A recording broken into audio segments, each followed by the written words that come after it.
they grew somewhere else and they floated in here on the rivers and the floodwaters. And there were lots and lots of rivers and lots of floodwaters in here.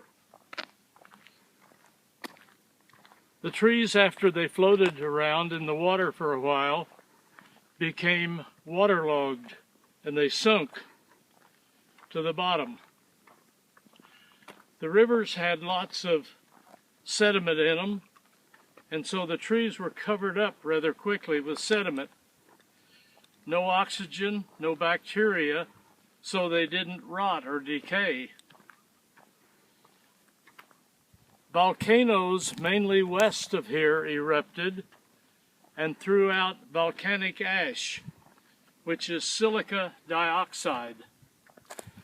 That silica dioxide, dissolved in the water, became microscopic in size, and over the thousands of years, it gradually infiltrated into the cells of those buried trees. And there was a little chemical reaction took place inside the tree, and the silica recrystallized, replacing the cellulose in the tree. So now that piece of wood is a crystal. It's solid quartz. And it's very heavy and it's very hard. But it's also brittle.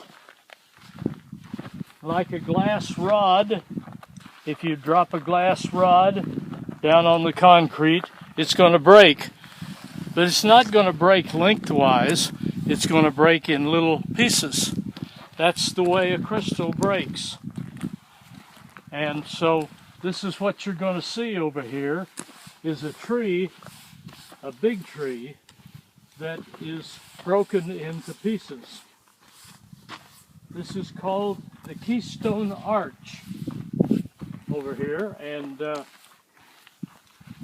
it's a very unusual situation. I know of no other one like it in the world. There may be one, but I don't know where it would be. There's nothing here in the park that I know of. Now be very careful walking down here, because we're walking on river gravel, because this was a river at one time. So it's kind of like walking on marbles, and they'll roll right out under your feet if you're not careful. So be cautious. There's what we came to see. Can you see the big old log there? Yeah. Yeah, it looks like it's turned to stone. No, it's turned to quartz. Quartz. Crystal. You can call it a stone if you want to, I guess. There's only 4 crystals harder than petrified wood. The diamond, the ruby, the sapphire, and the topaz. Lots of petrified wood is still buried out here. So, now if this land had not elevated 5,000 feet, this erosion would not have taken place, and this would all still be covered up. But since it elevated, that's what allowed this erosion to take place. And you can see from the mesas here what level that this was at one time. Now you said this was down near the equator, and how did it shift? The tectonic plates move. They're on molten rock, and they move. And over 200 million years, why, the tectonic plates have moved. At that time, Europe, North America, South America, Africa, Australia were all one landmass called Pangaea. And the tectonic plates had not separated. Isn't this spectacular? It is. The tree has broken, but it's still an arch. So quartz is stronger than stone? Yes. Harder than steel. Oh. There's only 4 crystals harder than this petrified wood. The ruby, the diamond, the sapphire, and the topaz. Those are the only crystals that are harder than this stuff. So these trees were part of a tropical forest at one time when it was down there at the equator. Yes, ma'am. Yes, ma'am. So these might have been sort of like palm trees. Well, they were probably conifers. They probably had cones, like a pine tree, a cypress, maybe a ginkgo. But they were mostly conifers, but they were tropical trees. Because this was in the tropics. Very interesting. This is called the Keystone Arch. And like I say, it's a very unusual formation to have the old log broken into pieces and still form an arch. Very few people that come to this park see this. Really? Yeah, there's no sign, there's no trail over here. They don't know it's here unless somebody tells them or somebody brings them over here like I've done for you.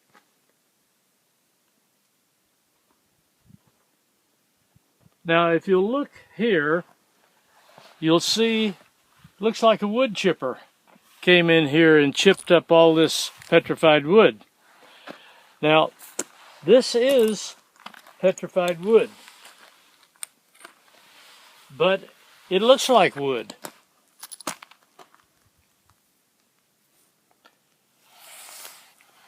The explanation for this is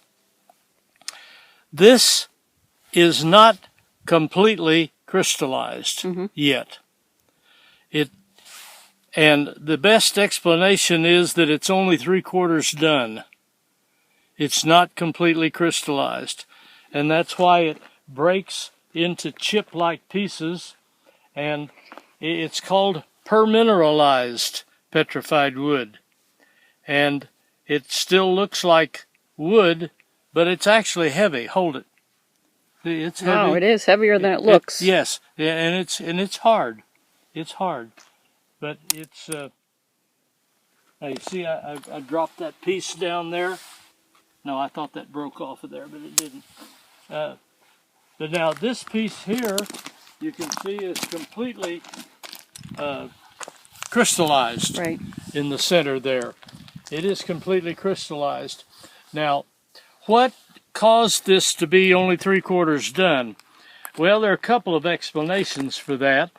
Maybe the water that it was in was not real saturated with the silica. Maybe it wasn't completely saturated. Or maybe the water that these logs were in left before the process completely happened, completely took place. And the water left and moved out. And so these logs were left only 3/4 completed, so to speak. Right. So they won't change anymore? Oh, no.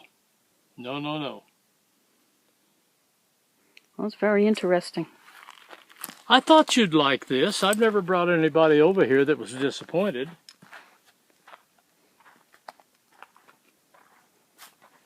I like to come over here. I think it's a fascinating, and like I said, look at the river gravel here. This is just plain old everyday river gravel like you'd see in Missouri and Arkansas and Oklahoma in the rivers there. Right. And that gravel gets tumbled by the water, and that's why it's smooth. Smooth, yep. It gets tumbled over and over by the water and becomes smooth. Thank you so much. Well, you're very welcome. That was Thank much you for more coming. interesting than just reading it off of a little plaque. Yes. Thank you for coming with me. Are you interested in the plants at all? Sure. Okay. This weed here that you see, this is called a snake a broom snakeweed. And it has that double name because of the uses that the Indians found for it. One, they would take all of this and bundle it all up together like this and make a broom out of it. Make a little broom out of it. Then also when it's green in the summertime, they would take the green part of it and chew it and chew it up into a poultice. And then they would spit it out and they could put that poultice on a snake bite. And they thought that it helped the snake bite. Now, whether it did or not, I don't know, but that's what the Indians used it for. And so that's why it's called a broom snakeweed. Yeah, I was just wondering what that was. That's a yucca.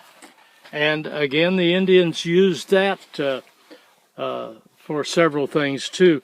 They could take those little green deals and pound all that green off of there, and there's a fiber in there.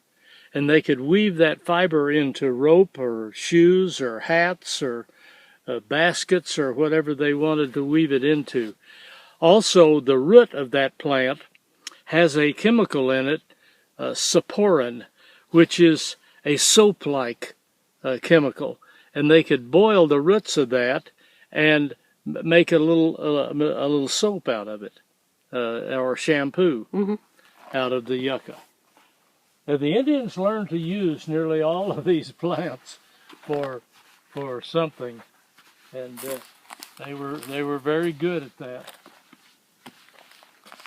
Now, every one of these layers that you see out here in this, that's a water event. Water came in, laid down sediment, water out. More water, more sediment, water out. And that happened for millions of years.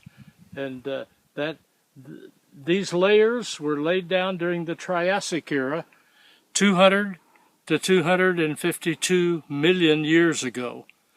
So that's older than the dinosaurs, because after Triassic came Jurassic, and that's when the big dinosaurs were here. So these trees and these layers of soil and this river gravel that you're seeing here is all older than the dinosaurs. Wow. Fascinating, isn't it? It is. We're just here for a speck of time. Do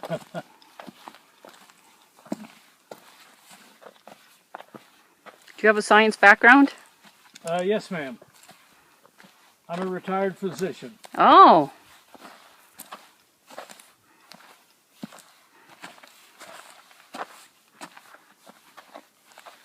But when I go to a place like this, I have to learn.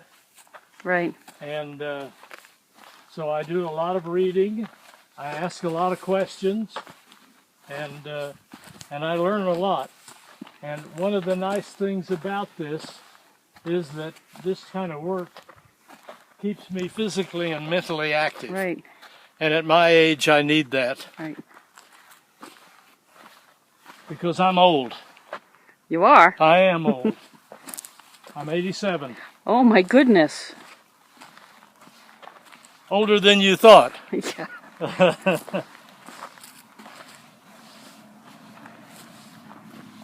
Okay, this plant right here that we see, not the grass, this plant here. Now it's dark now, but in the summertime those stems will be green, and it has no leaves. It doesn't have any leaves. That's one of the reasons it survives so well out in the desert, because it doesn't lose much water through the leaves. And that's why you'll notice that most desert plants have very small leaves, or they're very thick and waxy, so they don't lose a lot of water.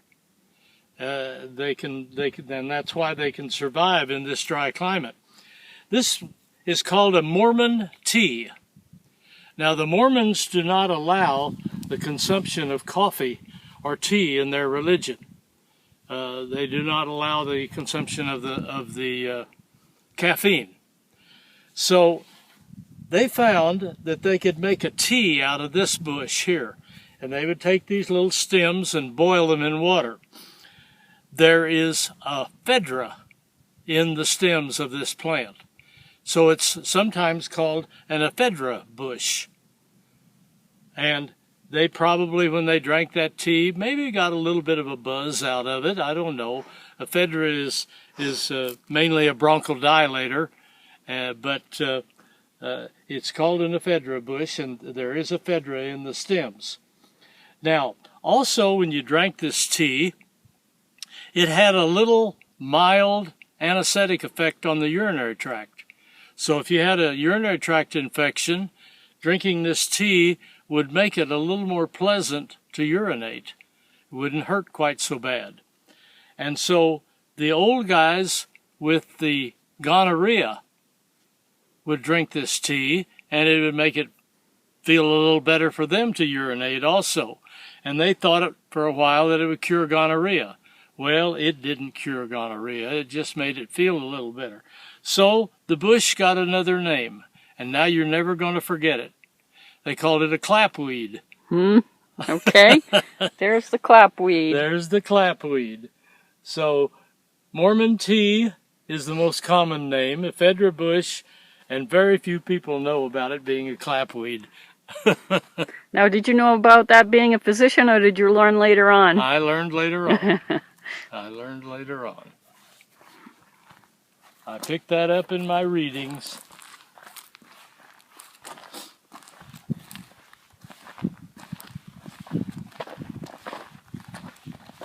Now, you'll see that Mormon tea a lot around the desert. You'll see it a lot. That's a pretty piece of petrified wood right there. See the little purple piece? Right, yeah.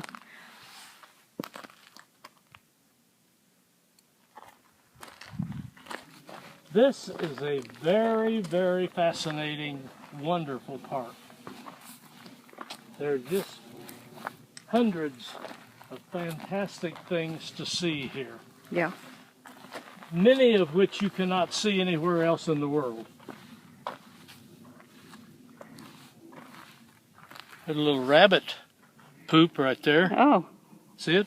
Yep. Now this little bush here, with the flowers on it, that's called a salt bush. And that's a female salt bush because it has flowers.